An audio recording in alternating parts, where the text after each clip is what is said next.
یہ زمین کی طرف دھسنا کیا ہے؟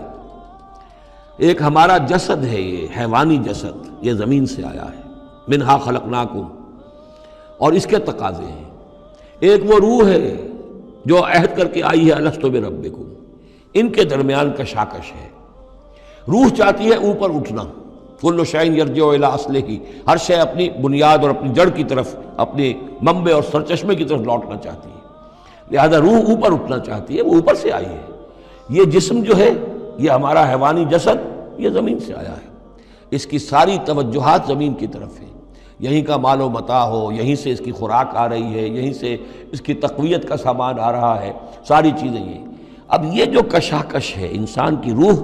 وہ اللہ کی طرف جانا چاہتی ہے، اور یہ جسم جو ہے یہ دنیاوی لذتوں میں، عیش میں، دنیا کے اندر جو ہے حلال سے حرام سے جو بھی حاصل کیا جا سکے، بابر بعیش کوش کہ عالم دوبارہ نیست۔ اب اگر کوئی شخص فیصلہ کر لیتا ہے زمین کی طرف بیٹھنے کا، تو گویا کہ اب اس نے اپنے آپ کو اللہ تعالیٰ کی توفیق سے وہ محروم کر لیا، فانسلخ منہا۔ اب وہ روح سسکتی رہے گی، احتجاج کرتی رہے گی، سسکتی رہے گی، ایک وقت میں آ کر شاید وہ مر جائے، اس پر موت وارد ہو جائے، اور وہ زندہ ہونے کی شکل میں بھی وہ در حقیقت ایک مقبرہ بن جائے یا تعزیہ بن جائے کہ روح اس کے اندر دفن ہو چکی ہے۔ تو نظر آ رہا چلتا پھرتا انسان، حقیقت میں وہ انسان تو مر چکا، اندر روح جو ہے وہ دفن ہو چکی، اب جو چل رہا ہے وہ حیوان انسان چل رہا ہے، وہ انسان جو تھا وہ تو مر چکا۔ تو یہ ہے وَلَٰكِنَّهُ أَخْلَدَ إِلَى الْأَرْضِ، زمینی خواہشات، زمینی آرزوئیں، یہ نچلے درجے کی سفلی قسم کی خواہشات، سفلی آرزوئیں اور امنگیں،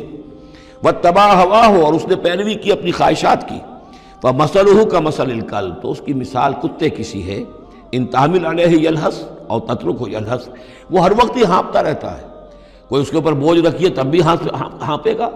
اور ویسے بھی وہ اس کی زبان باہر نکلی ہوتی ہے، ہانپتا رہتا ہے۔ اسی طرح کا معاملہ ہے کہ اللہ نے تو اس کو اپنی نعمتیں عطا کی، لیکن وہ بدبخت ان کی قدر کرنے کی بجائے اس کتے کے مانند ہانپنے لگا اور زمین ہی کی طرف، اور کتا آپ نے دیکھا ہوگا چلتا ہوا سونگھتا جاتا ہے زمین کو، ہر وقت سونگھے گا زمین کو۔